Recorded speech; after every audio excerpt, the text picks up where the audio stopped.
Sí. Bueno, pero Bueno, yo también lo he leído ayer, pero... es bastante. Sí. Hasta ahí. Sí. El tema es que este pasaje, yo he escuchado varias predicaciones sobre este pasaje, porque es que es un pasaje riquísimo. De allí puedes sacar un montón de cosas. Ahora mismo nosotros estamos fijando simplemente en que Satanás habla, en que Satanás tienta a Jesucristo. Cuando Satanás está tentando a Jesús, está tentando al hombre, a Jesús el hombre. Ojo, porque él le responde a Jesús, no solo de pan vivirá el hombre, porque le está diciendo, ¿tiene hambre? Pues mándale a estas piedras que se conviertan en pan, ¿no? ¿Qué le está diciendo Satanás? Duda de tu poder, porque si eres hombre y tienes hambre, tú ahora mismo no puedes hacer pan. En cambio, Jesús le responde también con la palabra. No solo de pan vive el hombre, sino de la palabra de Dios. Es decir, el hombre no es solo cuerpo, también es espíritu. Es decir, es para mí uno de los pasajes más maravillosos donde se encuentran el mal, la mentira, la tentación, el daño, el poder maligno de Satanás contra el hombre. Cuando dicen que Jesús en todo fue tentado, pero no pecó, se está refiriendo a esto, a que él tuvo las mismas tentaciones que tenemos las personas. Luego le dice, tírate, dice, hombre, si eres hijo de Dios, pues tírate de aquí abajo, que ya vendrán los ángeles a salvarte. El suicidio, el desprecio de la vida, es otra cosa con lo que tienta Satanás. Y luego, el tercero, adórame y te daré todo lo que quieras. Fíjate que fácil lo tiene, ¿no? ¿Cuántas películas se han hecho sobre esto? Fijaos, es curioso que el mundo se ríe de lo que creemos en los ángeles y en los demonios. Sin embargo, en el mundo del cine y de la literatura hay muchísimos más libros sobre demonios y más películas sobre demonios que sobre, no sé, que policíacas, por ejemplo. Claro que hay muchas películas policíacas, hay muchas películas históricas y tal. Pues hay una tentación enorme en ver películas sobre diablos, sobre demonios, sobre gente endemoniada, etc. Empezando por El Exorcista, que es la mejor película que se ha hecho nunca. Pues Satanás y los demonios son unos personajes muy, muy apreciados por el cine. Es curioso, ¿eh? Y sin embargo, lo cogen como ficción, como ciencia ficción, porque si tú dices, no, es que yo creo, entonces es cuando se ríen. Pues bien, aquí tenemos a nuestro Señor Jesús, a nuestro Maestro, a nuestra imagen a la que queremos parecernos, siendo tentado por Satanás. Luego Satanás habla. Y ojo cómo habla. Porque como habéis dicho uno de vosotros, creo que era otros 4, conoce la palabra de Dios. Y la puede subvertir, la puede retorcer, la puede pervertir y corromper para que con la propia palabra de Dios nosotros pequemos. Ojo, que Satanás habla y es listo, es muy inteligente. Bien, segunda cosa, Marisa era, ¿no? ¿Quién tenía? Sí. Satanás tiene ¿Solo el 12? Sí, Isaías 14. Pero digo que solo el 12, el versículo 12. 12 al 14. ¿Cómo has caído del cielo, lucero de la mañana? Tú que sometías a las naciones, has caído por tierra. Decías en tu corazón, subiré hasta los cielos, levantaré mi trono por encima de las estrellas de Dios. Gobernaré desde el extremo norte, en el monte de la reunión. Subiré a lo alto de las nubes y seré semejante al Altísimo. ¿Veis?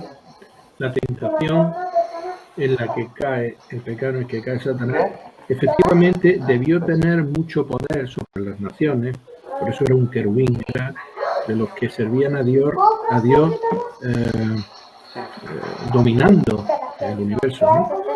Sin embargo, cae porque quiere ser como Dios, quiere ser semejante al Altísimo. Luego tiene voluntad propia. Es decir, los ángeles no son autómatas. Del mismo modo que los seres humanos tenemos libertad, los ángeles también la tienen. Sirven a Dios los que quieren servirle y abandonan a Dios y caen los que no quieren. Los que no quieren servir. Porque tiene voluntad propia. Eso nos lleva a la siguiente afirmación. Bueno, vamos a saltar a la tercera, vamos a irnos a la cuarta. La cuarta la tenía ¿quién? ¿Mari? Mari. Por lo tanto, si tiene voluntad propia, es responsable de sus decisiones, es moralmente responsable. Mateo 25, 41. Entonces dirá también a los de la izquierda: apartaos de mí, malditos, al fuego eterno preparado para el diablo y sus ángeles. Dios tiene un fuego eterno preparado para ellos, ¿sí? Porque son responsables, moralmente responsables. Bien, Satanás finge ser lo que no es. Ayer estaba viendo una película que al final no terminé de verla, por no sé si es que me dormí o que fue tan mala que también.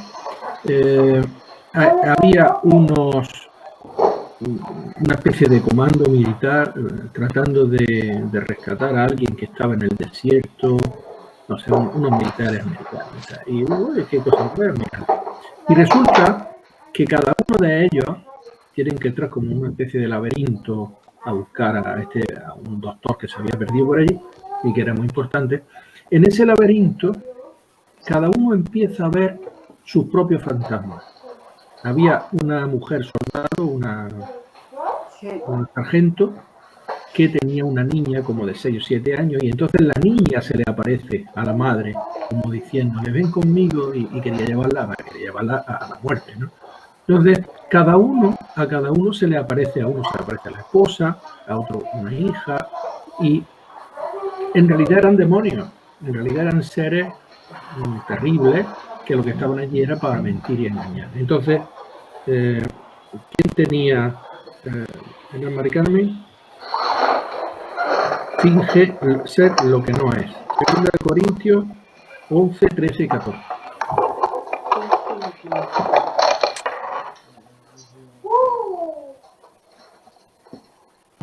Puedes leerla. Segunda de Corintios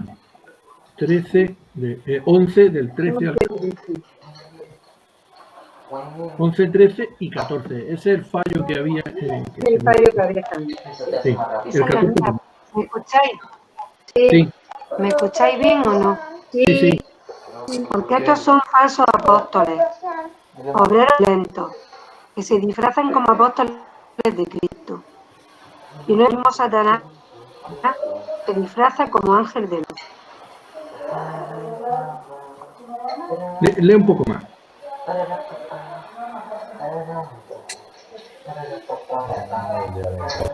Así que no es esto. También ministros se disfrazan como ministros de justicia, sin conforme a sus obras. Bien. Es que ahí, en 2 de Corintios, Pablo está hablando de los falsos apóstoles, falsos obreros, y también está hablando de los falsos apóstoles son los que manipulan la palabra de Dios, los que manipulan la fe falsamente, y al final habla también de los ministros que ejercen una corrupción de ministros, es decir, que administran algo. Y en medio dice, y no es maravilla, dice, no os sorprendáis de que eso sea así, no os sorprendáis que haya tanto líderes de la iglesia corruptos como ministros que administran los bienes en Corinto, que son falsos. No os maravilléis de eso, dice, no os sorprendáis porque el mismo Satanás se disfraza como ángel de luz, ¿no? Es decir, ahí está poniendo a Satanás como ejemplo de la mentira, como ejemplo del que quiere aparecer como algo bueno cuando en realidad es corrupto por dentro, ¿no? En eso Pablo era tajante, ¿no? Seguía a Jesús con mucha fuerza, porque el propio Jesús llama a los fariseos, los llama sepulcro encalado por fuera y por dentro, ¿no? Pues bien, la personalidad entonces de Satanás, podemos decir que es eso: habla, tiene voluntad propia, finge ser lo que no es y es moralmente responsable, merece el castigo que da Dios.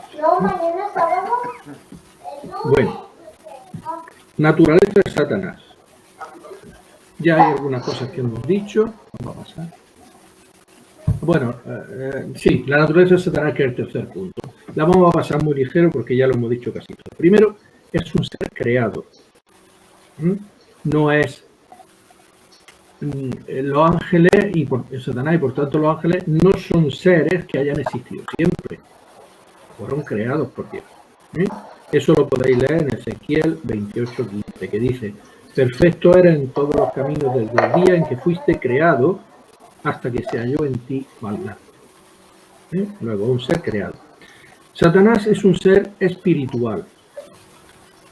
En Efesios 6 dice, 6, 11 y 12 dice: vestíos con toda la armadura de Dios para que podáis estar firmes contra las acechanzas del diablo, es decir, contra las trampas que te está esperando, ¿no? Porque no tenemos lucha contra sangre ni carne, sino contra principados, contra potestades, contra los gobernadores de las tinieblas de este siglo, contra huestes espirituales de maldad en la regiones celestes.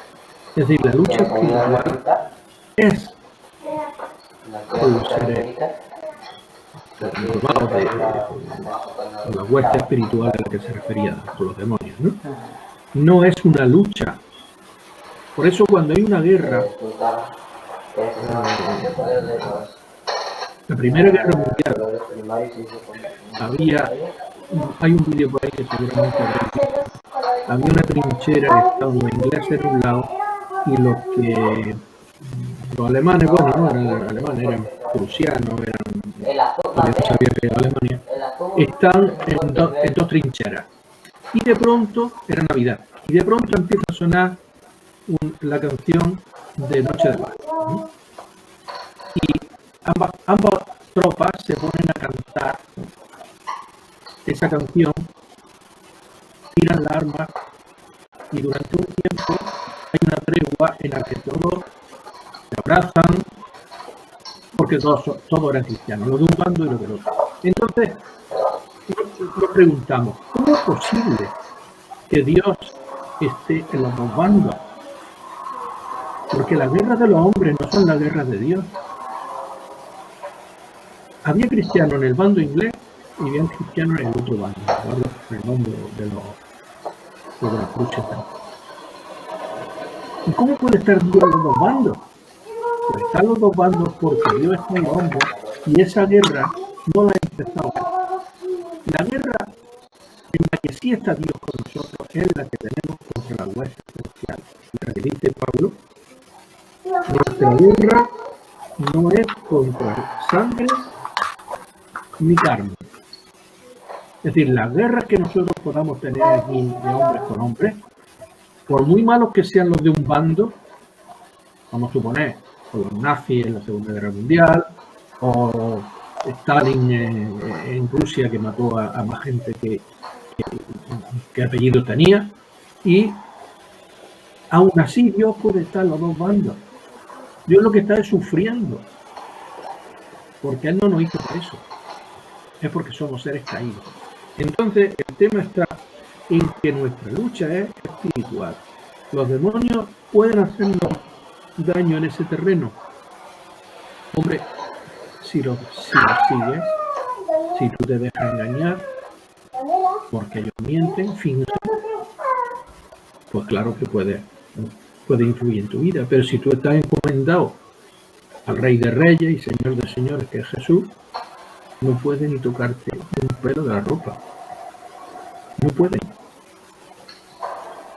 Bien, la naturaleza de Satanás pertenece al género de los llamados. Sí, Sí, porque ahí vemos la historia de Job, ¿no? Que tuvo que pedir permiso a Dios para que pudiese tocarlo a él, ¿no? Se te oye un poquito. Habla un poco Digo más que fuerte.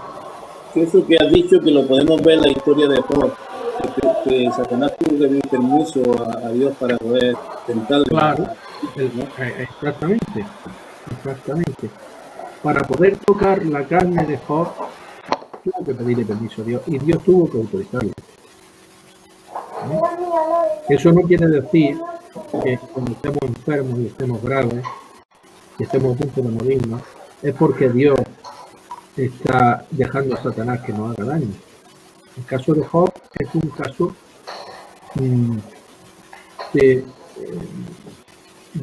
prototipo del ser humano. Es decir, Job es, yo estoy leyendo un libro hace ya casi un año, un libro muy grande, es un devocional que está basado en el libro de Job, que os puedo decir cómo se llama, y si queréis lo podéis pedir, es maravilloso. Yo leo todos los días un capítulo de eso, ya he pasado la mitad, yo creo que me va a durar hasta el verano, y en realidad Job, con lo que se enfrenta, es con su propia duda, con su propia inseguridad, su propia incerteza, decidió estar con él. En el momento que Job comprende que Dios no lo va a abandonar, Job renace de sus propiedades. Y mira que, claro, en el libro de Job están todos los dolores posibles, ¿vale? Primero pierde su hijo, pierde su riqueza, pierde su casa, pierde todo, y encima su mujer, lo único que hace es martirizarlo diciendo que renuncia a Dios. Y encima su amigo, la religión, que eso es lo que significan los enemigos, también lo matan. Y se encuentra Job, se encuentra ya como pendiente solo del único hilo que le da, que es la fe. Entonces, es un libro maravilloso, el libro de Job, y es verdad, muy bien citado, muy bien traído por cosas. Si Dios tiene que permitir pues bien, los nombres de Satanás, pues se le nombra de muchas maneras en la Biblia, se le nombra enemigo, bueno, Satanás significa enemigo o adversario. Por eso muchas veces en la religión católica se suele utilizar una palabra poco ofensiva para llamar a Satanás, que es el enemigo, ¿no? Cuando los curas le hablan a los niños están preparando para la primera comunión y tal, le llaman siempre el enemigo, ¿no? Pues es que literalmente significa eso, ¿no? Enemigo, adversario. También se le llama diablo. Diablo significa calumniador. El que calumnia, el que dice una mentira a sabiendas de que lo es un calumniador. Maligno lo llama en la primera de Juan 5:18, dice: sabemos que todo aquel que ha nacido de Dios no practica el pecado, pues aquel que fue engendrado por Dios le guarda y el maligno no le toca. Fijaros, esto responde a la pregunta de antes. ¿Puede tocar el pecado? Pues el maligno no le toca si fue engendrado por Dios y Dios le guarda. También se le llama a Satanás serpiente o serpiente antigua. En Apocalipsis, en el último libro de la Biblia, el texto final, dice: fue lanzado fuera el dragón, la serpiente antigua. Aquí hay una simbología muy grande en el libro de Apocalipsis que merecería un curso entero para entenderlo, o para acercarnos a entenderlo, porque el que diga que lo entiende después lo entiende.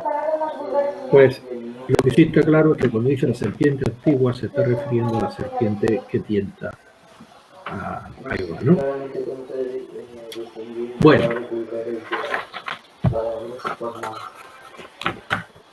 estado original y carácter moral que tiene Satanás. Inicialmente, en su estado original, fue llamado Lucero. En Isaías 14:12 se le llama Lucero, lo hemos leído hace un momento. Lucero, Lucifer, que quiere decir el que emite luz, el que da luz. Luzbel o luz bella, todo eso es llamado en la tradición cristiana a Satanás. Querubín, lo llama Ezequiel en 28:14, lo llama querubín, grande, protector. También acabamos de leer ahora que era poderoso y fuerte. Era perfecto en sabiduría y hermosura. Lo dice en Ezequiel 28:12 también. Era perfecto en carácter y conducta. Perfecto en carácter, era moralmente bueno, y en conducta, no hacía nada malo contra Dios. Pero hay una caída. La caída de Satanás es muy similar y movida por la misma idea que la caída de Adán. Su caída fue causada por orgullo y ambición. Dice, vamos a leer 1 Timoteo 3:6, que alguien busque 1 Timoteo 3:6 y otro que busque Isaías 14, 12 al 14.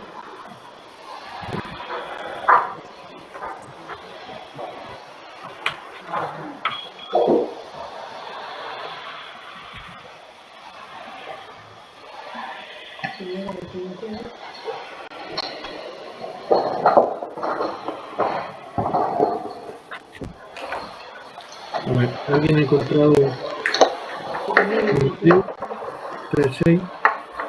1 Timoteo 3:6. Yo la tengo. Venga. No un neófito, no sea que envaneciéndose caiga en la condenación del diablo. No te he oído mucho. ¿Puedes leer otra vez? No un neófito, no sea que envaneciéndose caiga en la condenación del diablo. Ajá. Cuando Pablo le está diciendo a Timoteo que no ponga en un cargo a un neófito, es decir, a un recién llegado, ¿no? Porque el orgullo y la ambición le pueden hacer caer lo mismo que hicieron caer al demonio, a Satanás. Luego ahí, por referencia, nos damos cuenta qué es lo que hizo caer Satanás. Isaías 14:12. Ese es el que tengo. Yo lo tengo también, si lo quieres. Venga. Como caíste del cielo, oh lucero, hijo de la mañana, cortando fuiste por tierra, tú que debilitas a las naciones. De ser grande y fuerte, has caído debilitado debido al orgullo y a la ambición. Por él, segunda consecuencia, por él entró el pecado en el mundo. Eso recordamos todos en el Evangelio de Juan 8:44, que dice, por un hombre... Hola, buenas. ¿Me escuchan? Sí. Sí. Creo que faltó, Manolo, leer el 13 y 14, ¿no? Había dicho. Isaías 14. Ha leído Mari el 12, creo, nada más. Sí, ha dicho solo el 12 ahora. Ah, vale. Sí, no, pero sí, tiene razón, es hasta el 14. Lo pone, en las citas que tiene en los S sí lo pone. Sí, ha sido ahora cuando me he equivocado. Léelo entero otra vez, Mari, por favor. Como Isaías... caíste del cielo, sí, lo leo. Como caíste del cielo, oh lucero, hijo de la mañana, cortado fuiste por la tierra, tú que debilitabas a las naciones. Tú que decías en tu corazón, subiré al cielo, en lo alto, junto a las estrellas de Dios, levantaré mi trono y en el monte del testimonio me sentaré a los lados del norte. Sobre las alturas de las nubes subiré y seré semejante al Altísimo. ¿Veis? La ambición. La ambición. Es la misma pasión que cae en Eva y Natán, Guarden silencio, ¿vale? Para que no se escuche aquí. de querer ser como Dios, ¿no? La ambición. Ambicionar es no poder resistirte al deseo de tener aquello de lo que careces. Eso es lo que dice el diccionario de la ambición. tener una aspiración, por ejemplo, si uno es cabo y quiere llegar a ser sargento, o uno es maestro y quiere ser director de la escuela, o uno está en una tienda y quiere llegar a ser encargado de sección. Eso no son ambiciones, eso son aspiraciones legítimas. Todos tenemos derecho a conseguir algo mejor basado en nuestro esfuerzo y en nuestra constancia. Eso no lo ve mal Dios nunca.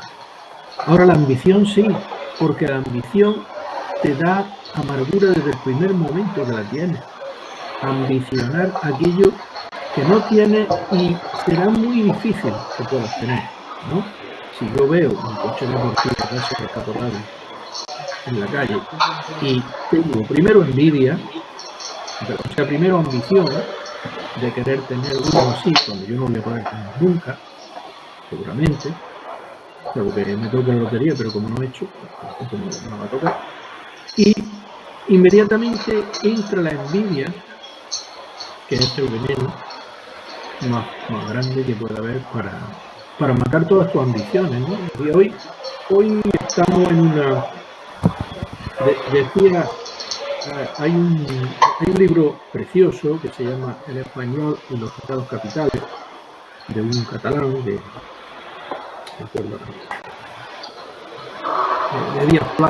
Díaz Playa, se llama El español y los 7 pecados capitales, y hace un análisis tan bueno de la sociedad española, este hombre, a través de... Es un librito pequeño, si podéis alguna vez leerlo y os gusta. Pues bien, al final termina diciendo que el pecado capital más grande y más español de todo es la envidia. Y la envidia está al orden del día. El que es capaz de permanecer al margen de la envidia es una persona feliz en este país. Yo reconozco, como español que soy, que estamos siempre a un paso de la envidia. Siempre. Por ejemplo, dicen, es que los jóvenes tienen que ser emprendedores y hacer empresas y ganarse la vida en otros países. Si es que aquí es muy difícil ser así, porque nadie te va a ayudar. Ni la administración, ni tu familia. Bueno, la familia mejor un poco, pero a mí me contaron un caso, un poco para ejemplificar cómo la ambición te puede matar. Si tú estás en Alemania trabajando, un trabajador de esos que se fueron a trabajar a Alemania, esto es un caso que ocurrió. Un amigo mío que sería un poco mayor que yo, un par de años mayor que yo, se fue a Alemania a trabajar, y una de las veces que vino de vacaciones me contó que si él en su empresa estaba fabricando piezas para los coches, para los BMW, los Mercedes y todas esas piezas de salpicadero, volantes, botones, todo lo que va delante del coche, ¿no? Y decía, es que en España hace tanto calor y hace tanto sol que las piezas que nosotros fabricamos de plástico para estos coches, si lo deja al sol un día, se quiebran, se rajan y se rompen. Y me decía, si yo encuentro un fallo de esto y se lo cuento a mi jefe me da una bonificación de 200 euros, nada más que por decirlo, y si además resuelvo el problema con otro material, me lleva al jefe superior y me dice, Pepe, cuéntale al jefe de lo que han estudiado. Y me ayuda a asumir. Dice, eso aquí en España es inconcebible. Tú aquí te dices a tu jefe, mira, me doy cuenta que haciendo esto de esta manera podríamos resolver este problema.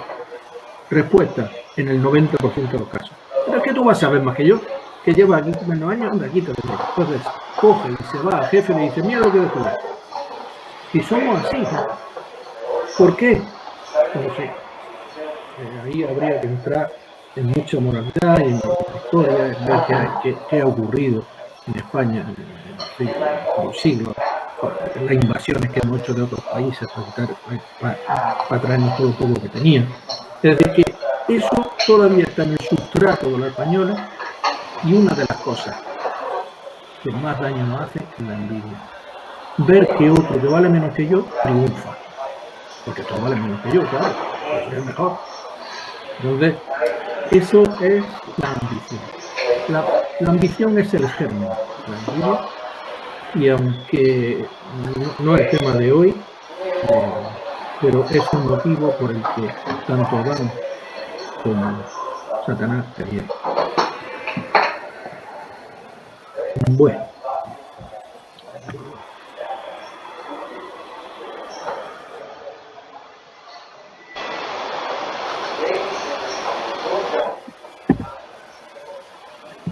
Satanás y la obra redentora de Cristo. ¿Qué hora tenemos? Bueno, quédate con 7:33. sí, nos queda hasta las 8 horas.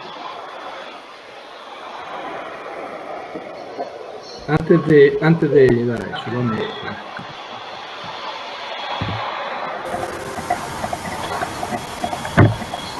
Es que he dado de más. Estábamos en la caída y qué resultados, qué consecuencias ha tenido eso sobre la vida y sobre el plan de Dios. Dice Juan en 8:44. ¿Queréis leerlo eso?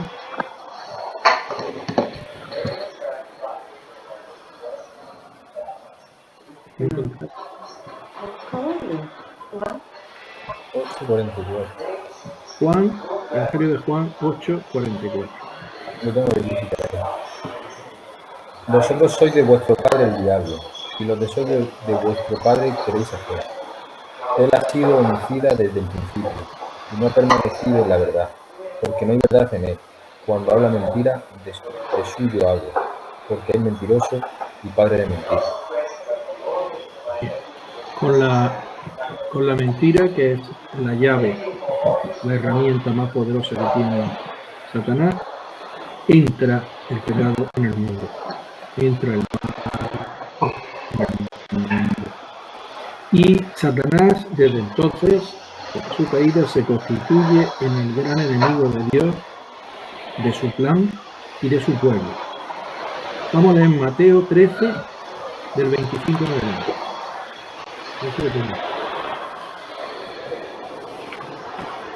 Mateo 13.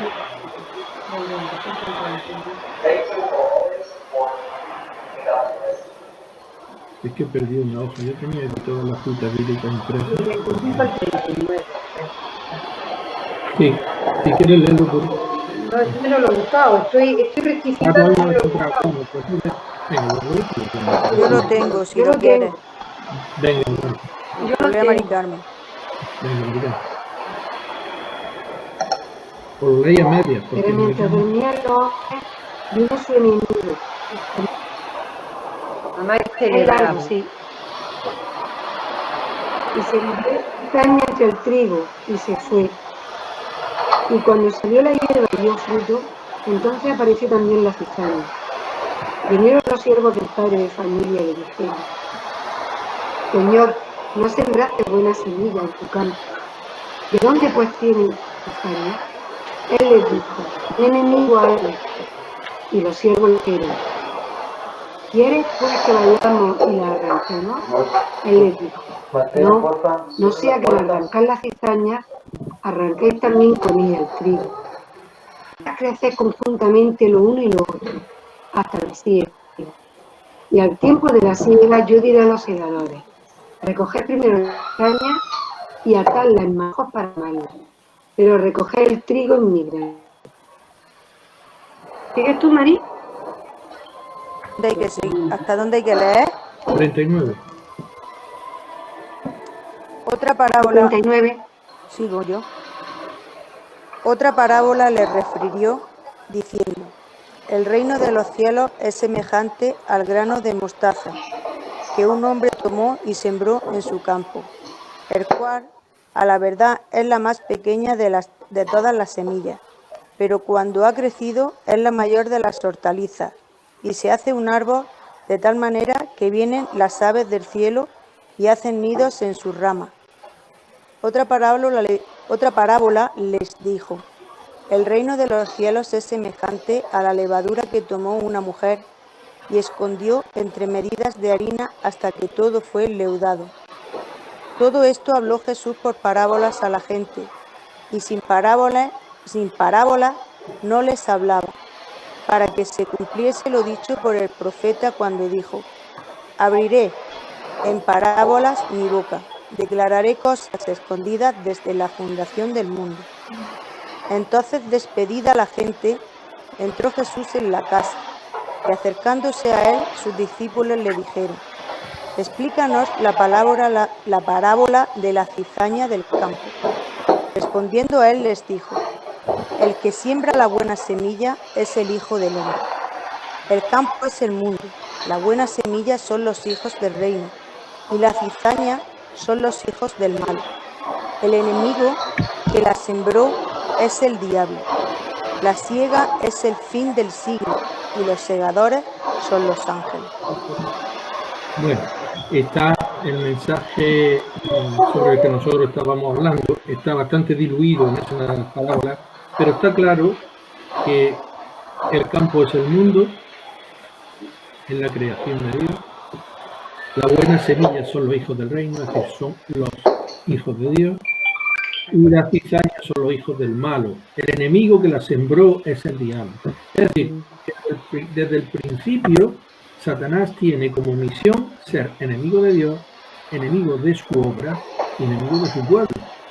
Y estar siempre, como decimos, hay una expresión en español muy acertada, que es sembrar la cizaña, ¿no? Cuando alguno de la familia empieza a decir cosas que no convienen, le decimos: ya está sembrando cizaña. Eso viene de esa cita bíblica, que es mezclar mala semilla con la buena, tratando de echar a perder el trigo, echar a perder la obra de Dios en definitiva.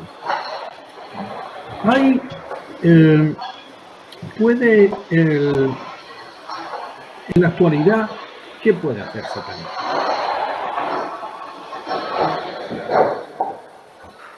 Es que todavía no.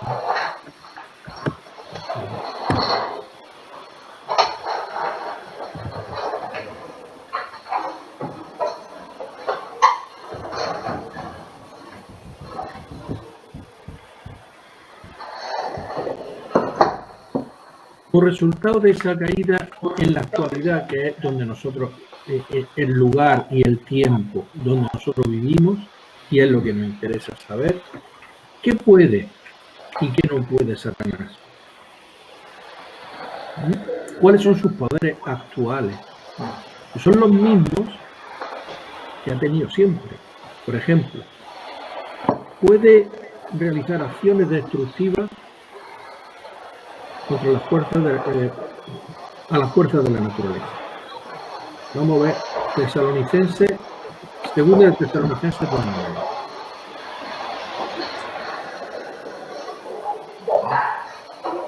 Segunda de Tesalonicenses 2:9. Os la leo. Dice: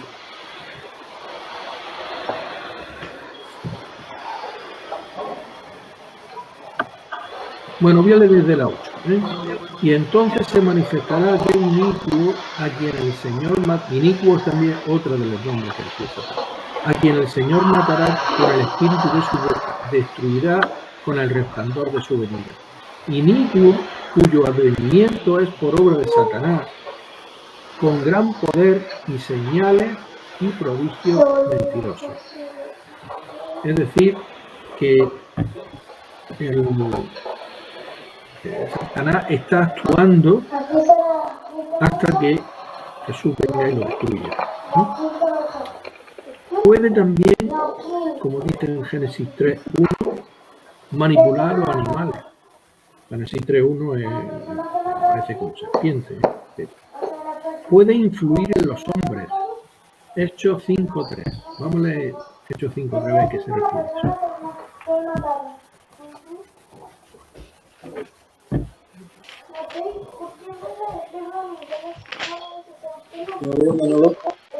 Sí, primero que lo encuentre.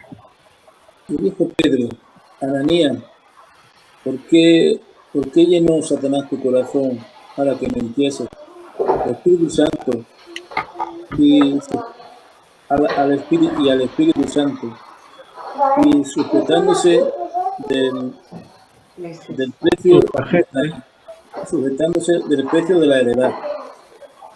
Es decir, Pedro dice a Ananías, ¿por qué llenó Satanás tu corazón? Es decir, Satanás sí puede influir en los hombres que se dejan. Decía Lutero, yo no puedo evitar que un pájaro se me pare en la cabeza, pero sí puedo evitar que haga su nido allí, ¿no? ¿Cómo puedo evitar la tentación? Ananías, ¿qué es lo que pasó? Porque tenía que vender un terreno, se quedó en una parte y engañó a la comunidad, ¿no? Yo puedo ser tentado, todos podemos ser tentados, todos. Hasta Jesús lo fue. Claro, el problema es que nosotros no somos Jesús, no tenemos el espíritu. Bueno, ahora ya sí lo tenemos. Si uno recuerda, quiero decir, no tenemos la capacidad de resistencia y de conocimiento y de lucha que tenía Jesús allí en el desierto, pero sí tenemos la ayuda de su Espíritu Santo. Lo que quería decir. Es decir, yo solo no puedo contestar.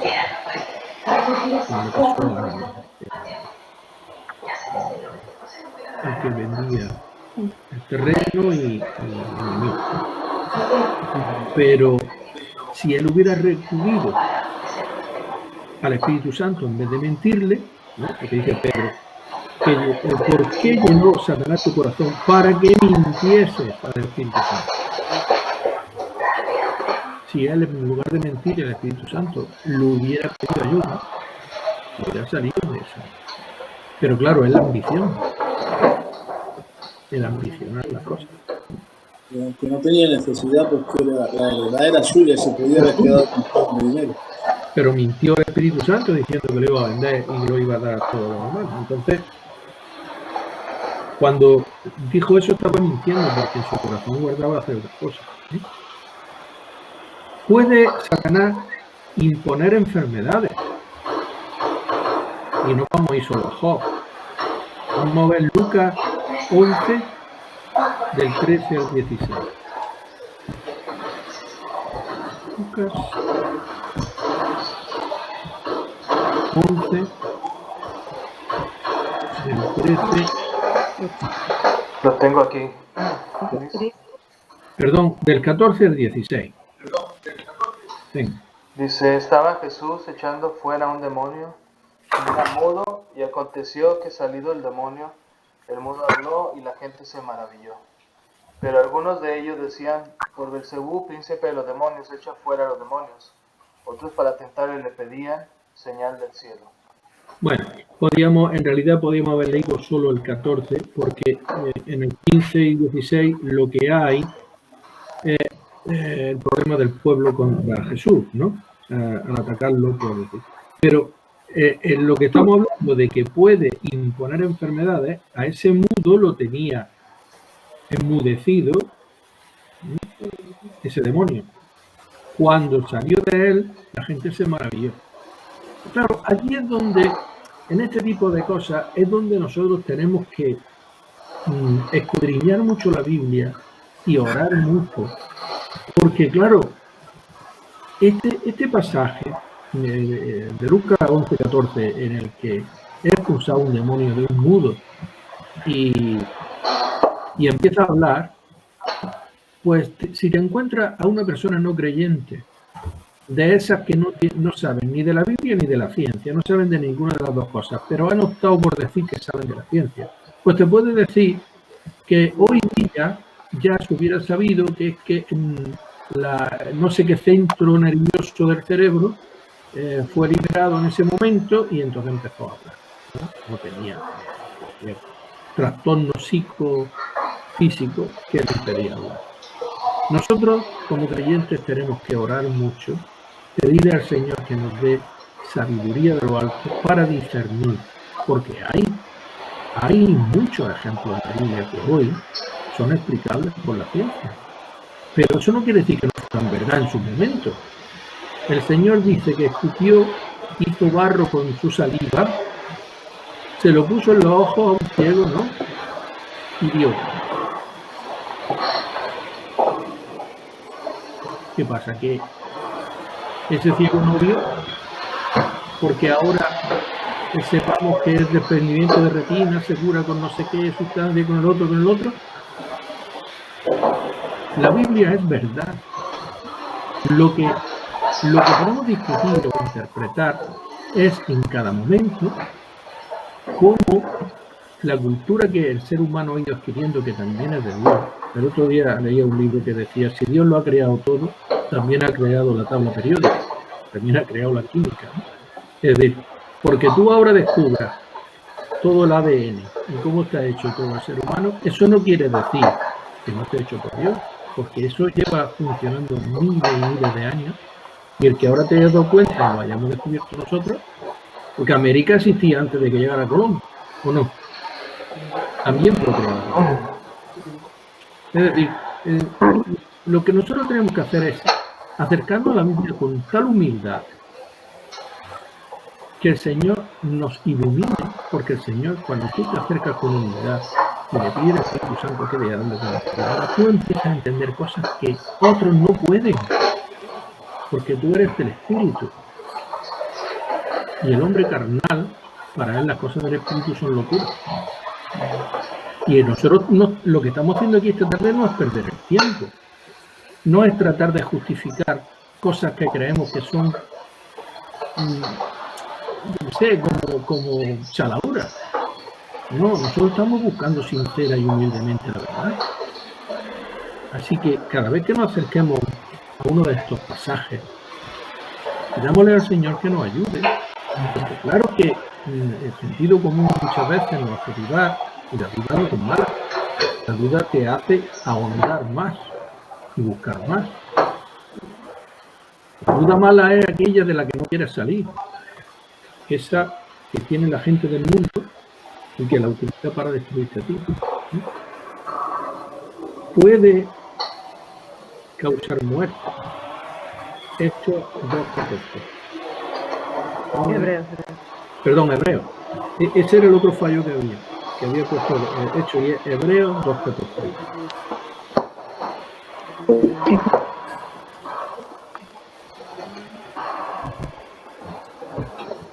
El que lo encuentre primero que lo lea. 2:14. Hebreos 2:14. Así que por cuanto los hijos participaron de carne y sangre, él también participó de lo mismo, para destruir por medio de la muerte al que tenía el imperio de la muerte. Esto es, al diablo. Es decir, el diablo tiene el imperio de la muerte. ¿Cómo es eso? Es que manda más que Dios. En algún momento de la vida, en algún momento de la historia narrada en la Biblia, ¿ha tenido Satanás el imperio de la muerte? ¿A qué muerte se refiere? Espiritual, ¿no? La espiritual, ¿no? El pan muerto. Exactamente, Pascual, tú lo has dicho. Tiene el imperio de la muerte espiritual. Es la muerte que puede conseguir Satanás. Pero incluso para eso, para la muerte espiritual, Satanás tiene, el poder que tiene está dentro y bajo el poder absoluto de Dios. Si Dios te ha elegido y tú estás entre los salvos, Satanás no va a poder contigo. No, aunque sea el príncipe de la muerte espiritual, contra ti no va a poder, porque está sometido al poder de Dios. Bien, hay diversas teorías sobre la obra del diablo en este tiempo, dice Félix en su libro. Unos dicen que es el autor o instigador de todo pecado y de toda desobediencia al evangelio. Es decir, que todos los pecados que comete cualquier persona están instigados por Satanás. Eso dicen unos. Otros creen que si bien no es el autor, su obra sí pretende vislumbrar y corromper la pura doctrina bíblica. Es decir, que a veces culpamos a Satanás de cualquier fallo que tengamos, cualquier pecado nuestro, y no es así. Muchas veces es la influencia que puede tener el desvirtuar o el corromper la doctrina por los tiempos, por las modas. Hoy el pastor me ha mandado un anuncio para poner en la página web, que será una charla, una lección magistral que darán por internet el día 30 de enero sobre la revolución sexual en el mundo moderno, ¿no? Ahí hay uno de los ejemplos más claros de desvirtuación y de corrupción de la verdad bíblica. Porque, hermano, el sexo, incluso el placer sexual, es creación de Dios. Eso, algunos extremistas de estos santurrones que hay no quieren ni oírlo, ¿no? Sobre todo en determinados sectores donde el celibato es una cosa santa. Pues no es verdad. Dios nos creó hombre y mujer y se aseguró, sabiendo cómo éramos, de que vendrían niños al mundo. Y eso lo hizo a través del atractivo sexual y erótico entre hombres y mujeres. Ahora, de ahí, del erotismo, del amor sexual entre hombre y mujer, a la pornografía, a la corrupción, a vender por dinero los abusos sexuales, a el amor procaz y de conocerse el primer día irse a tener relaciones sexuales entre los jóvenes de hoy. Entre una cosa y otra hay un abismo, y ese abismo está provocado por, dicen el mundo, el demonio y la carne. El demonio algo tiene que ver, Satanás, pero también la carne, evidentemente, pero el mundo va variando y va plegándose. A veces las doctrinas de la Iglesia se van plegando de tal manera a las modas del mundo, que hay iglesias evangélicas que casan a hombres con hombres y a mujeres con mujeres. Y bueno, creen que lo están haciendo bien. Hay una desviación ahí que eso a mí por lo menos me choca, ¿no? Bien. ¿Tenéis algo que decir en esto? Porque ahora nos vamos a ir a la parte buena. Malo bueno. Satanás frente a la obra redentora de Cristo. Aparentemente, todo lo que hemos ido diciendo de Satanás, lo hemos ido poniendo en un pedestal muy alto, hasta el punto de que podemos decir, Señor, que no me cruce con él, ¿no? Que parece que es como el rey de este mundo, o príncipe de este mundo, lo llaman. Pues nada de eso. La obra redentora de Cristo destruye todo eso. Cristo vino para destruir la obra del diablo. Leemos 1 de Juan 3:8.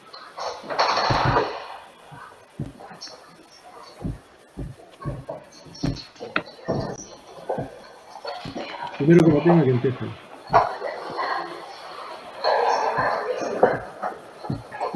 El que practica el pecado es del diablo, porque el diablo peca desde el principio. Para esto apareció el Hijo de Dios, para deshacer las obras del diablo. No puede estar más claro. Es que no puede estar más claro. Para esto apareció el Hijo de Dios.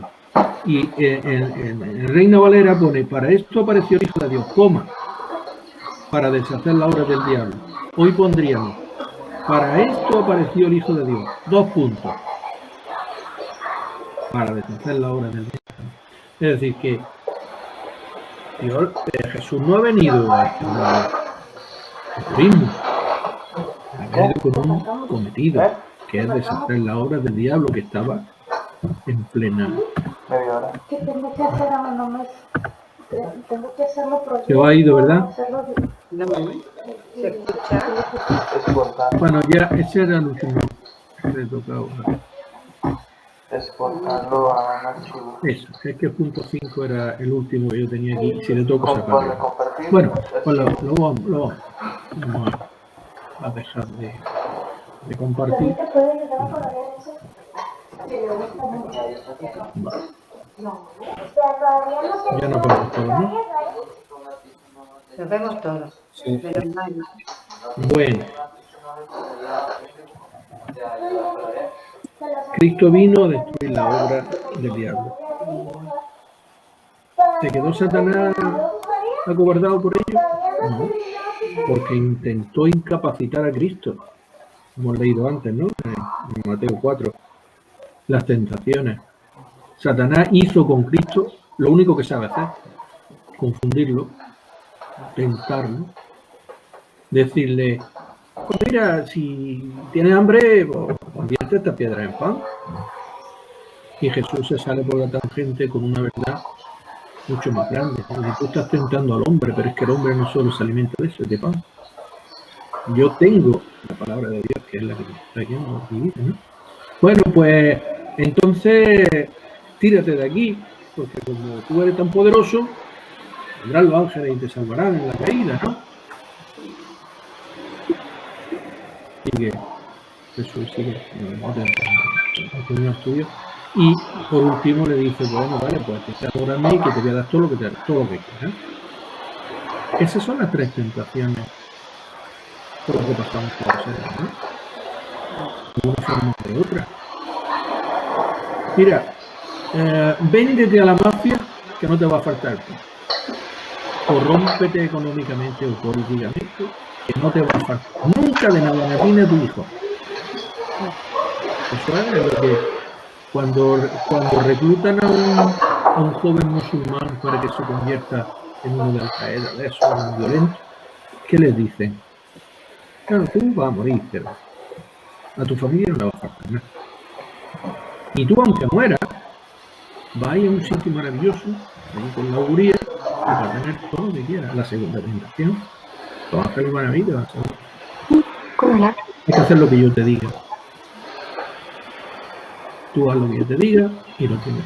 Son las tres tentaciones. Cualquier tentación que un hombre o una mujer pase por este mundo es una de esas tres. Y por eso llegamos a adorar a gente.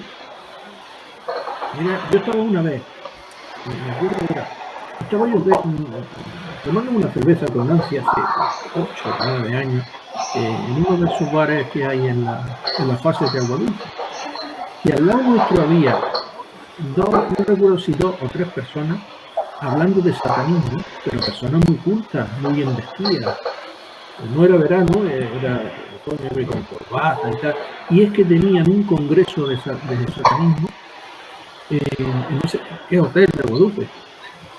Y estaban hablando. No hablaban bajito ellos, no tenían. Yo lo estaba oyendo porque ya al oír que estaban hablando pegué el oído. Estaban hablando unas cosas terribles. Que en Estados Unidos, en Brasil, no sé qué, habían conocido al pastor no sé cuánto, que hacía esto, que hacía lo otro. Y yo me echaba las manos, yo no dije nada a Nancy para que no se asustara.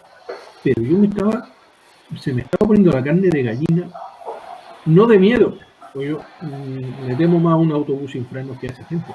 Pero de ver cómo el ser humano se puede corromper en su alma de tal manera que adore a Satanás.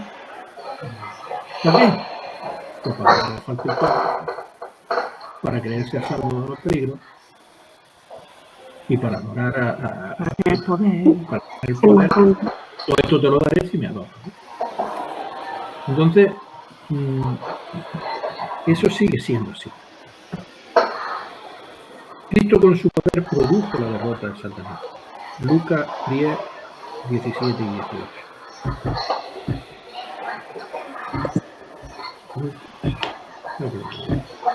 Lucas 10, 17 y 18. Y se volvieron los 70 con gozo diciendo: Señor, aun los demonios se nos sujetan en tu nombre. Y le dijo: pues, yo veía a Satanás caer del cielo como un rayo. Ahí hay una de las lecciones de humildad más grandes que el Señor les da a sus discípulos. Ellos vienen todo ufanos y todo orgullosos de ver cómo en el nombre de Cristo habían vencido cosas terribles, ¿no? Enfermedades, había hecho milagros, hasta los demonios se sujetan en tu nombre. Y Jesús les dice: ¿qué? Muchas gracias, qué buenos son. No, le da una lección de humildad. ¿Sí? ¿Habéis visto todo eso? Pues no creáis que sois nadie, porque hasta Satanás lo dice. Tened cuidado vosotros, porque aunque os creáis que sois poderosos, yo os probaré. Eso es lo que tenemos que hacer. Nosotros todo lo que podemos lo podemos en Cristo. Y fijaos que los 70 no decían, no vinieron diciendo: mira qué poder tenemos, no, que se sujetaban en el nombre de Jesús. Incluso no eran muy soberbios, eran personas que sabían lo que estaban haciendo. Pero Jesús los llama: cuidado, porque Satanás lo descubrió.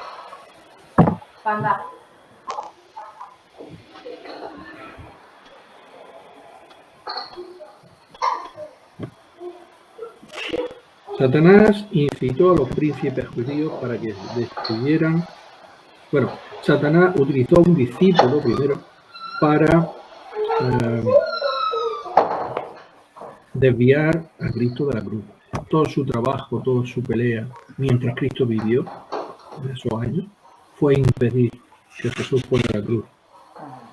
Porque era conocedor, seguramente, del plan de Dios. Incitó a los príncipes judíos para que le destruyeran.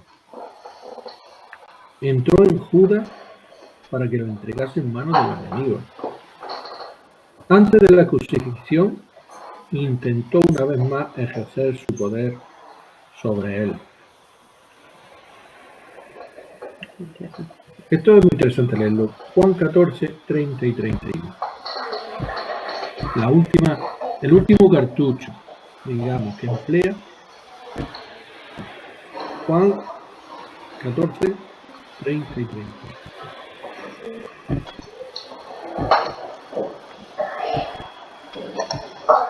Dice: no hablaré ya mucho con vosotros, porque viene el príncipe de este mundo, y él nada tiene en mí. Mas para que el mundo conozca que amo al Padre, y como el Padre me mandó, así hago, levantados. Vamos de aquí.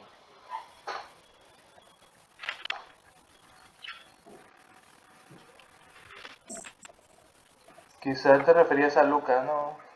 Amelo. Es posible. No, Puede ser. Lucas 14. No, yo creo que lo que está diciendo que viene el príncipe de este mundo y que quiere destruirlo. Pero Jesús lo que está empezando es que no me va a destruir él. Yo me ofrezco voluntariamente. Eso es lo que dice Félix. Yo estoy siguiendo el libro de Félix, no al pie de la letra, hay cosas que cambian, pero en esa interpretación de Nancy, que no me acordaba ya, pero eso es lo que dice Félix. Jesús es consciente de que Satanás va a estar hasta el último minuto intentando impedirlo, ¿no? Y dice: vámonos porque viene el príncipe de este mundo, porque él quiere cumplir su.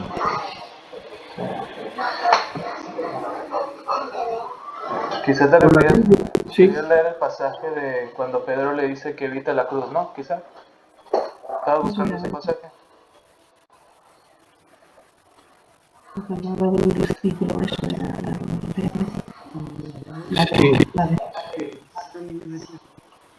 Sí.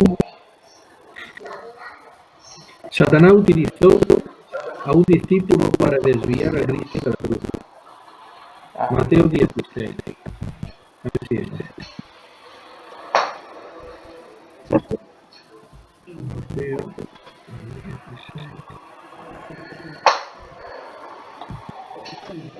21 al 23. Aunque en realidad yo creo que cuando dice... sí, en el 16-22 dice: entonces Pedro, tomando la parte, comenzó a recomendar diciendo: Señor, te compasión de ti, en ninguna manera esto te contesta, no dejes que pase. Yo creo que esta conclusión que está generando es porque yo he dicho, siguiendo a Félix, que es la última vez que intenta, y no es verdad, no es la última, porque incluso cuando está colgado en la cruz, la gente le decía: si eres rey si eres verdaderamente hijo de Dios, bájate de la cruz. Es decir, Satanás no deja, es el estilo de escritura que ha hecho Félix, lo confunde, que Satanás no deja en ningún momento, hasta que Cristo muere, no deja de intentar evitar esa entrega. Y Jesús se cansa de decir: no me quitáis la vida, la vida todo esto. Eso es la verdad que lleva sobre Satanás. Satanás hubiera matado a Jesús si hubiera podido. Rójate de aquí, lo alto, que los ángeles te van a rojar. Si Jesús se lanza para hacer esta demostración de vanidad de los ángeles van a venir, se hubiera matado y no hubiera habido. No hubiera habido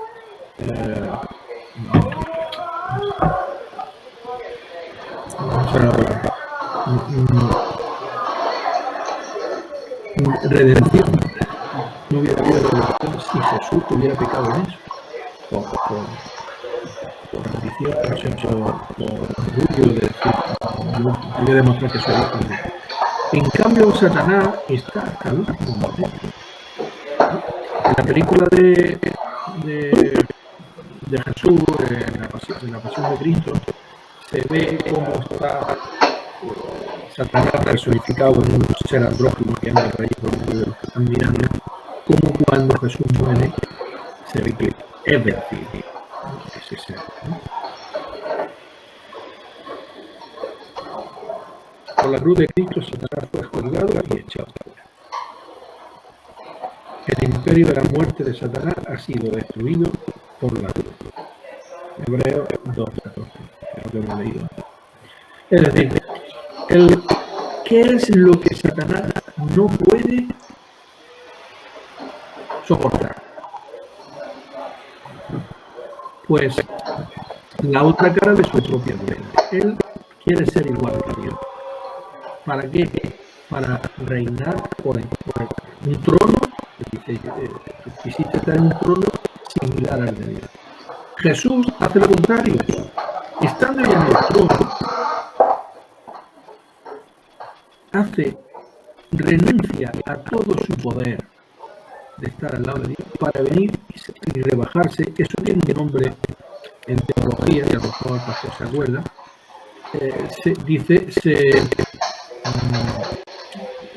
Se despojó, pero hay un término que es laico, es un término teológico que habla de Dios. Pero Jesús se despoja de eso que Satanás ambiciona. Hace el camino contrario. Viene de ser el ser supremo por el que todas las cosas fueron creadas, como dice el libro, a rebajarse a una muerte horrenda y muerte de cruz, la peor muerte que podía tener el ser humano en aquel momento y en aquel lugar. Ahí es donde vence. Porque Satanás no quiere darte nada. Es una cosa que está esperando robarte la alegría, la felicidad, la salud, todo lo que Dios te ha dado. Mientras Jesús quiere darte vida y darte una vida. Son caminos contrarios. Y eso Satanás lo sabe y sabe que está vencido. Sabe que está vencido, pero no renuncia a esa condición, sabe que está vencido, pero está dando últimos coletazos.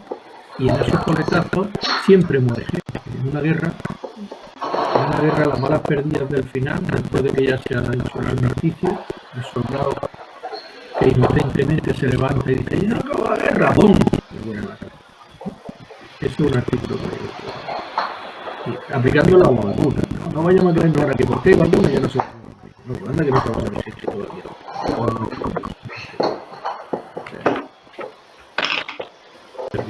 perdido. No confiemos en magia, querido. No aceptemos ayuda alguna que no sea de la por muy grande que sea la misión que nos sin el Espíritu Santo no vamos a conseguir nada. Y con el Espíritu Santo no nos va a dejar conseguir nada de nosotros. Así que es la fe. Es la fe la que es la base. El justo por la fe vivirá. Esta es la idea. Cuando tú dejas tu vida en manos del conductor de Cristo, lo mismo te va a llevar a buen puerto. Da igual que haya luces de nieve, terremotos y ataques de añadido. Porque hay países donde coger un autobús para ir de una ciudad a otra, pasar por medio de muchas balas. Nosotros aquí eso no sabemos lo que es, pero hay países que sí lo sabemos. En definitiva, hay muchos demonios ahí fuera. Satanás lo que comanda. Tratará primero de meterse en nuestro corazón para que nosotros mismos seamos los que nos destruyamos. Bien con drogas, bien con vicio, bien con la corrupción. Pero si tú pones la armadura, con la mentira, no va a poder nada, no te va a poder tocar. Luego la pregunta que decíamos al principio, ¿tengo que temerle? No. Al único que tenemos que temer es a Dios. El temor de Dios es la fuente de toda sabiduría. Y el temor de Dios no es miedo, no es pánico, no es susto, es no querer ofender a otro.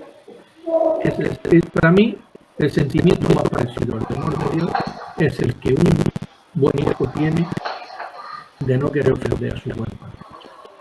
Es lo más parecido para mí. A lo mejor hay un profesor que lo sepa decir con mejores palabras, pero yo que tuve un padre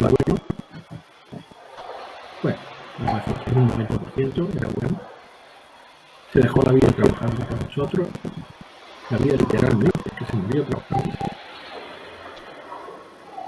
Yo no quisiera ofenderlo en nada, no quisiera hacer nada en la vida que él, viéndolo, pudiera sentirse avergonzado de mí.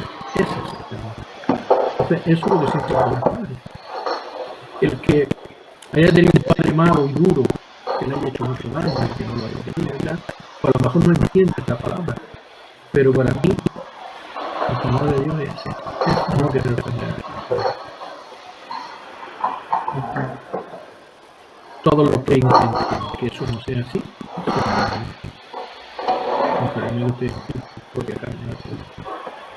bueno, pues queda una parte que es la misma que me parece, que es hablar un poco de los demonios. Hemos hablado del jefe, todo lo que hemos dicho de Satanás vale para los demonios, pero hay algunas cosas, bueno, en la declaración de fe de Fileire que hemos leído al principio, creo en Satanás y en los demonios. Tengo aquí algunas afirmaciones que después, cuando mande la conclusión, me gustaría que buscara ahí en la Biblia, a ver en dónde podemos.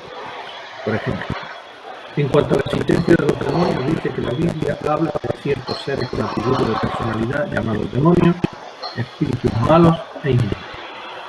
La mayor parte de las citas están en el Evangelio sinóptico, en el Evangelio, y en Juan solo aparecen 3 citas. Jesús creía en ellos y gran parte de su ministerio estuvo dedicada a aliviar a personas endemoniadas. La interpretación de estos pasajes han dado lugar a muchas y muy variadas especulaciones, sobre todo en la América, una época de oscuridad en la que se dejaba a la gente en que supiera la ley. Con el advenimiento de los conocimientos médicos y científicos, se han desechado muchas de esas falsas creencias. Hay muchas enfermedades mentales y físicas. Pero eso no quiere decir en absoluto que enfermemos psíquicas. Porque es verdad que a lo mejor el 90% de enfermedades que nos dan y se atribuyen a demonios, hoy se curan con medicina. Pero eso no quiere decir que no exista Satanás y las fuerzas celestiales que están tratando de quitarte eso. Jesús vino a resarcir, que es vida y vida en abundancia. Por último, una de las cosas que tenemos que meternos en la cabeza, nos queda, el último seminario es hablar de los tiempos futuros.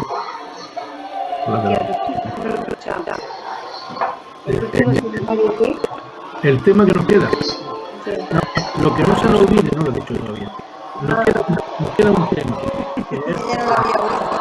El ratón no lo había oído, no, si tú tampoco. No lo había dicho todavía.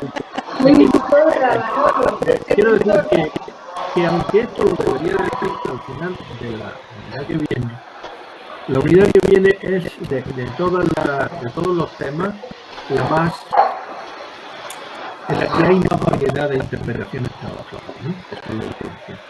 Pues bien, lo digo ahora que hasta aquí sí que estamos todos fuera. El Señor Jesús nos hace conocer nuestro Creador. Nadie va al Padre sino por Él. Nadie en esta tierra ni en ningún sitio puede decir que conoce a Dios sino conoce a Cristo. Y el Cristo vino, primero, a limpiarnos de condenación, a salvarnos, a redondearnos, a ponernos en el lugar equivocado, a ser humanamente pecado. Y a darnos vida aquí, vida de esta vida que es respirar, también dándola en abundancia. No ha venido solamente a asegurarnos una eternidad. Ojo, porque muchas religiones se basan en usted fastidiese usted, hace usted mal, no se preocupe, yo soy rico y ya, pero usted que luego ya en el cielo allí vamos a estar iguales. No, ese no es el Cristo. El Cristo del Evangelio era el Cristo de la pobre, la prostituta, la marginada, la drogadicta, y para eso era el Señor. No quería todo. Y esa vida no era porque es la dos vidas. Esto que conocemos es su creación. Pues tenemos que cuidar la naturaleza de la creación. Y la naturaleza, ¿sabéis por dónde empieza? Con nuestro propio cuerpo. No fumar, no beber, no hacer con nuestro cuerpo chalaura, como tirarse por ahí. Lo que adora eso es el amigo, no, que luego tiene que ir a poner por ello. Es decir, no pongáis en juego la obra de Dios en tu vida.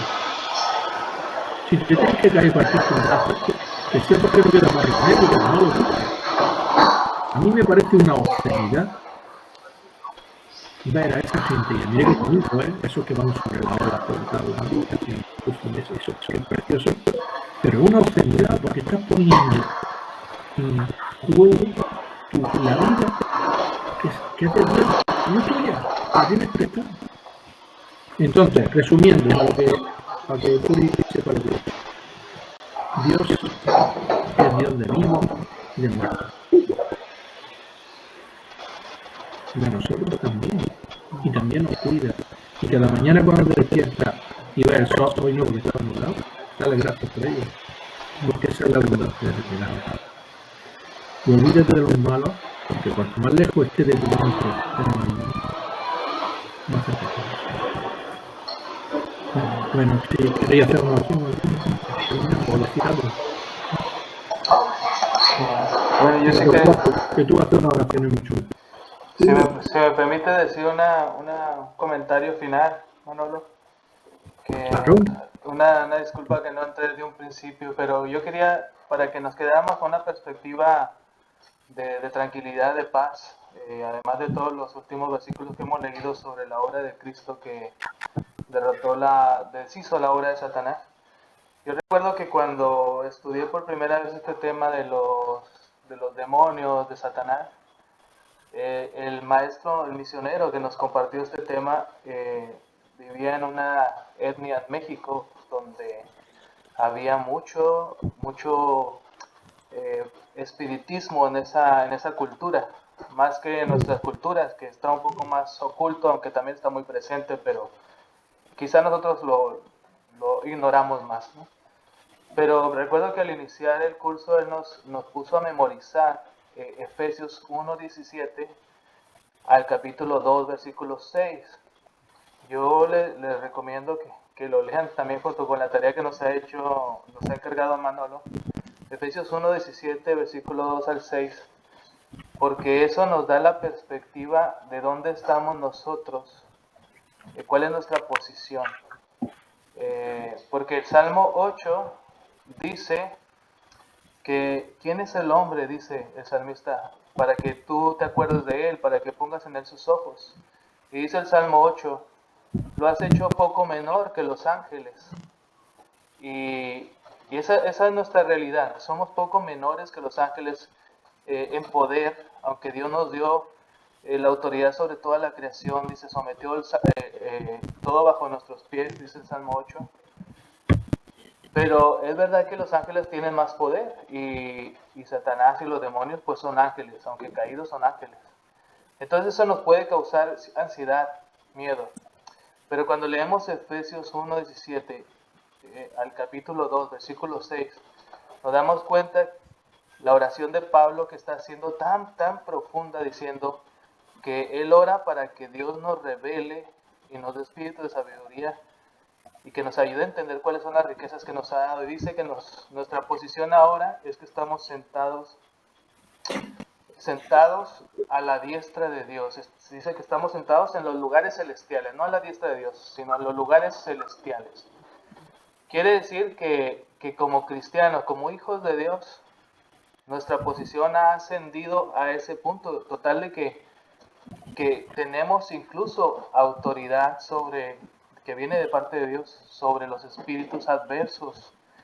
Entonces, este comentario último que hacía Manolo, ¿no? de que Dios es Dios de vivos también, no solo de muertos, pues que en esta vida nosotros entendamos nuestra posición, aunque espiritualmente nuestra posición es en los lugares celestiales, estamos en la tierra y no debemos de vivir como revolcados por Satanás y por sus artimañas, sino nosotros debemos de ejercer nuestra autoridad. No significa que vamos a andar de exorcistas, ¿cómo se le llama?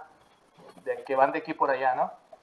Sino que entendamos que estamos revestidos de Cristo, eso nos da autoridad. Tú cuando ves a un guardia civil, lo respetas por su uniforme. Lo ves sin uniforme, y si no sabes que es guardia civil, pues haces locura y media delante de él, ¿no? Pero si lo ves con uniforme, te detienes. Pues lo mismo sucede con los hijos de Dios. Si estamos revestidos del Señor y que ejerzamos esa autoridad a la hora de orar por la gente, a la hora de buscar la victoria sobre el pecado, sobre los problemas de la vida, porque el Señor nos ha sentado en los lugares celestiales. Entonces, tengamos esa confianza, después de tocar este tema, tengamos esa confianza. Dios nos ha dado una posición que muchas veces no la entendemos y por lo tanto no la ejercemos.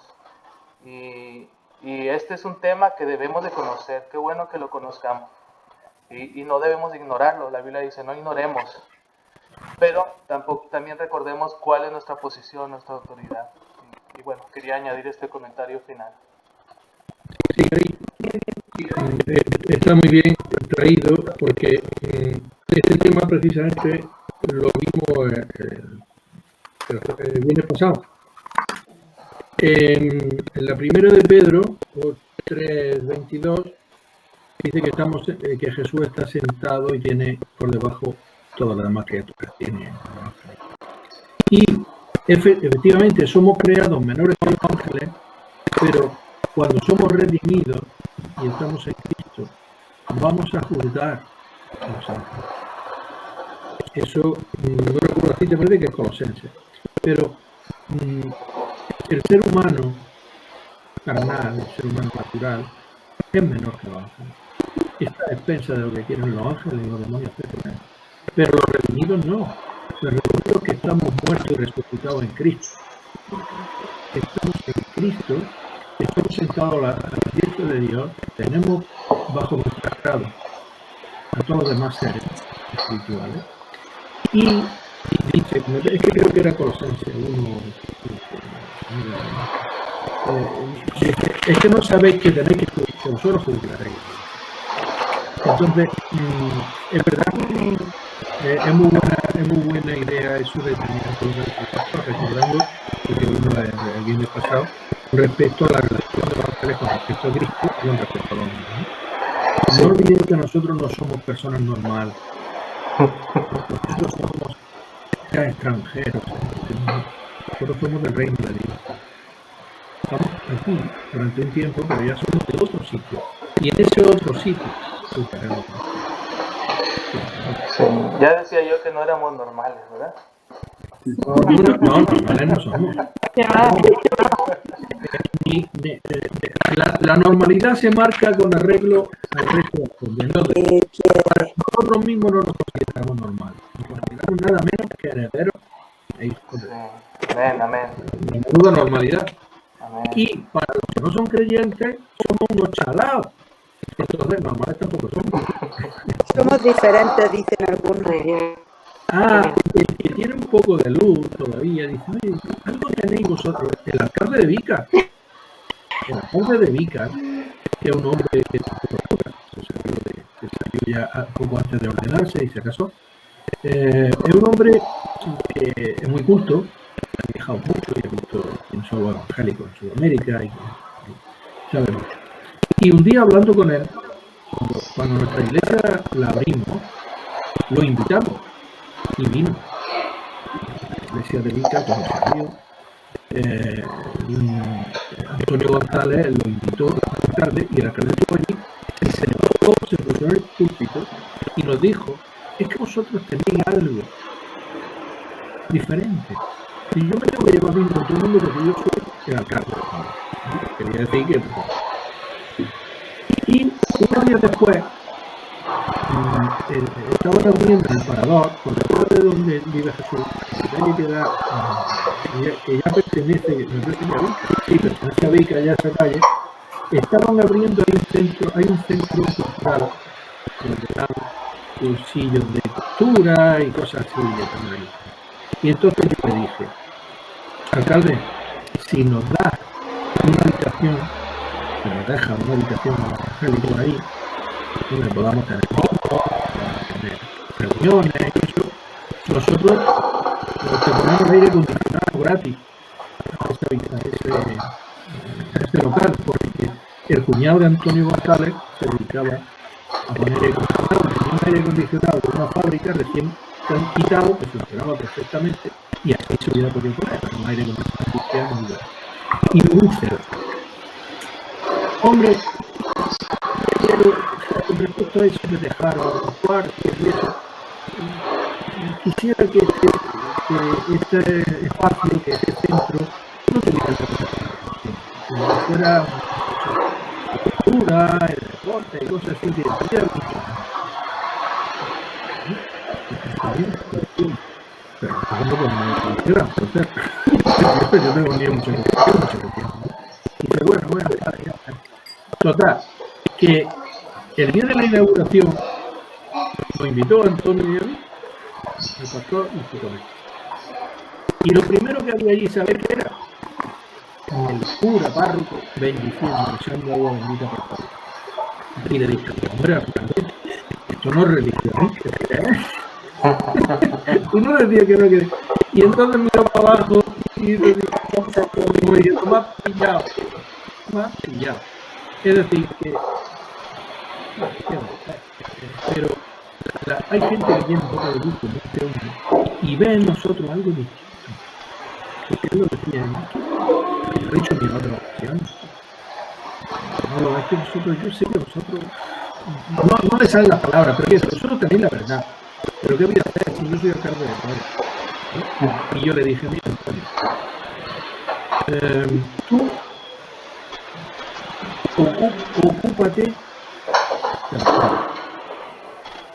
de los más desvalidos, que verás como Dios te da todos los votos que te hagan falta.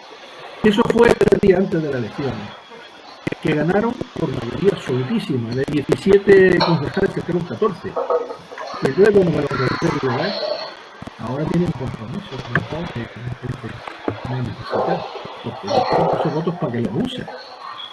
¿Y tú crees que hay mucha gente que le puede hablar a un alcalde de Dios de esa manera? Yo tampoco. Es el Espíritu Santo que me pone la palabra en la boca. Claro, que no hace más que meter la pata por todos sitios. Pero cuando hablo en el nombre del Señor, yo no sé dónde salen las palabras. Que se arrugue todo el mundo. ¿Verdad?